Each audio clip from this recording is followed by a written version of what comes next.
got a little surprise for you. A very special guest speaker to join me, an AI futurist, an AI expert, and the author of Digitally Curious. I'd like to invite onto the stage Andrew Grill. I'm back. You're back. Andrew spoke yesterday on the panel, on the AI panel. And Andrew, I'd love to hear your thoughts on this, because I'm talking from the PR side. I am not an AI expert or guru, but you are. It's very kind of you. So I'm only here because of PR. When I launched the book a couple of years ago, I employed a PR agency because one of the things authors told me was that publishers are great at getting the book out the door and getting it distributed. They're not as good as getting your name in the media. So I employed a company some of you may have heard called The Book Publicist, and one of the things was to pitch me into this event. And I spoke last year, back here again, and that's actually triggered a whole lot of things. So for me, PR has been essential, not just to get known, but also to feed the AI beast. One thing that I'm seeing is that more and more people are now finding me through AI searches.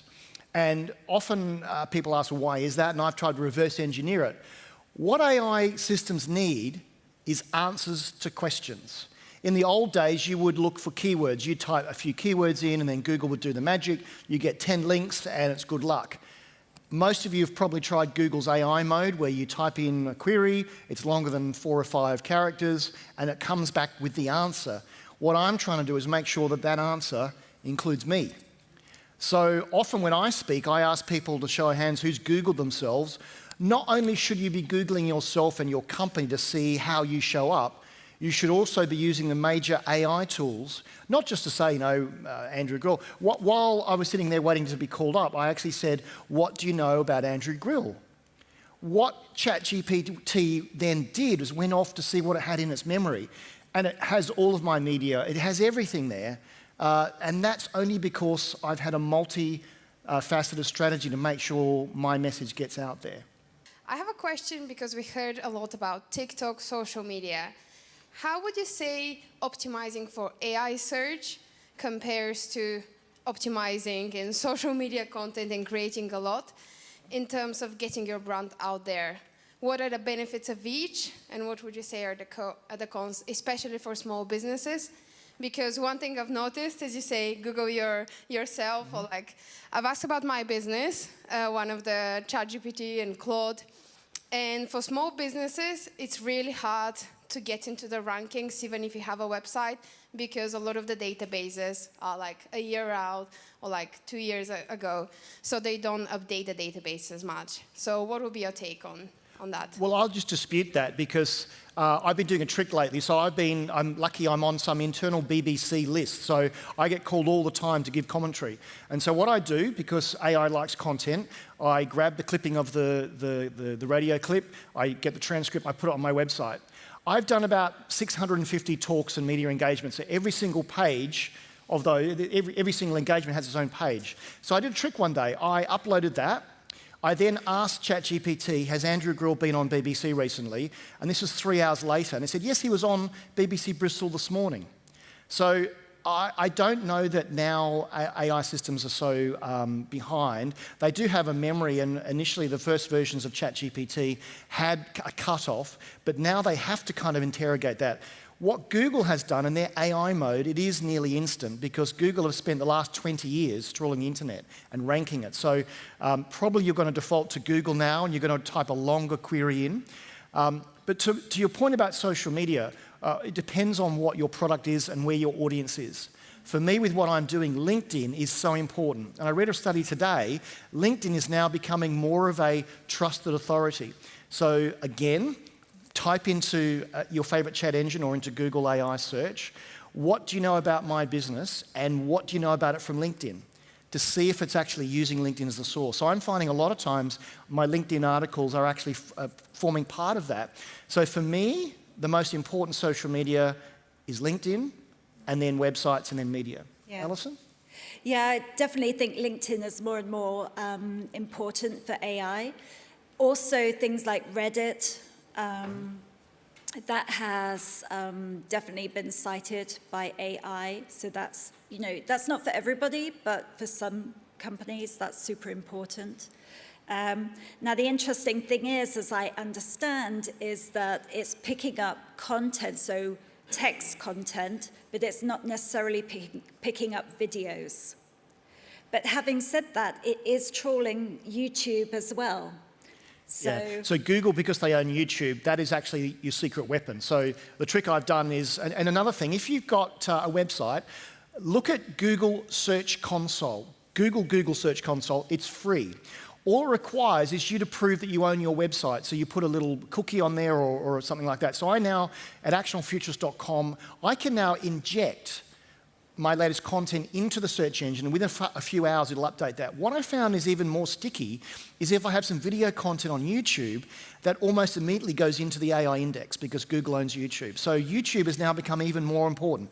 You're right that it doesn't necessarily search the video, but get an AI tool to transcribe the video and then put the transcript of the video on the website so it's got some text to grab. These are not tricks. This is just basically how do I expose my content in ways that AI and humans can actually grab. One other thing I'd like to add is that AI, because it likes answers to questions, you talked about listicles. FAQs are really, really important, not just for humans, but also AI says, oh, you've given me a structured way to find out more about Andrew. And an FAQ can look okay to a human. An FAQ is gold dust to an AI engine. And I also want to reiterate that, AI is, what we're talking about today is PR in the age of AI. It's still really important that we're doing the work to attract customers in the traditional way. So social media is super important. That's not going away. It's just what can we do on top of that to help attract AI too. Great question. Other questions? So as we've been talking, obviously we're talking about PR here and AI. If we go back to PR, one of the things on your list was awards. Yes. As we've been listening to you now, I've actually just been shortlisted for an award. Oh, congratulations. But thank you. The question is, it's quite a prestigious one, and it's a national award. Okay. But you still have to pay to go. Yes. Do you feel that that's actually quite fair? Because basically, if I didn't go, I don't think I'd win. A lot of awards are doing that. It's free to enter, but then you pay to attend the awards ceremony. Now, will you win if you don't go? Will that scupper your potential of winning if you don't go? I don't believe that to be the case. Having said that, I think it is important to show up. It's good because there's so many elements to that. You don't know who else is going to be in the room that could be a potential client or could open doors to something else. So it's always good to network. It's always good to celebrate your team and give them a pat on the back. Even if you don't win, it's still a win in the sense of you've been, shortlisted. That to me is a success. And then you want to make sure you get some press coverage on the back of that. I'll give you a pragmatic answer. So even if you don't win, you're in the room, you have video content. From this event, I now have 2 pieces of video content, my panel yesterday and what I'm doing right now. Hello. I've got video content that we can then use, and it is then authority, because Elite Business Magazine, Elite Business Live, is a well-known organisation. That is trusted domain authority. So anything you've got that your competitor doesn't have, why wouldn't you leverage that? Pay to play, that's a whole other discussion. But while you're there, make sure you get pictures and you put it out there. And if you're shortlisted, so my book didn't win Business Book of the Year, but it was shortlisted. I made sure I went, and I made sure I got lots of pictures. Another question, how do I make my business sound press-worthy? It's difficult to know what journalists want. I send a lot of press releases, but they keep ignoring them. Yesterday, I was offered the opportunity to meet with Andrew Hill, who's the FT business editor. Rather than doing it online, there are one street over. I had 50 minutes with the FT's business editor. That's gold. We now have a relationship. It was fantastic. Yeah. I mean, it's lovely to build those relationships. It can take time, but definitely Make sure that you're speaking with the right journalists who you think, you do your research and just check, are they writing about the sorts of things, not identical, because they're not going to cover an identical story, 2 days later, but is it the sort of thing that they could write about that would be relevant for their audience too? Finished on time. We're going to wrap it up here, I'm afraid, but I'd love to answer your question afterwards. Thank you very much for your time and attention, and thank you very much to our special guest, Andrew Grill. Thank you both. Andrew, lovely to see you. Thank you. Andrew, stay 1 sec. Andrew, quick, 1 sec. Ali, thank you so much. Can we hear it once again for Alison and Andrew, everybody? First class. Can I just, as you leave the stage, I want to come back on, it's a bit of a geeky question. Yeah. Which isn't I'm hard. a geek, yeah. It's not hard for me, right? But when we're asking AI what it knows about us, right, or about our companies, right?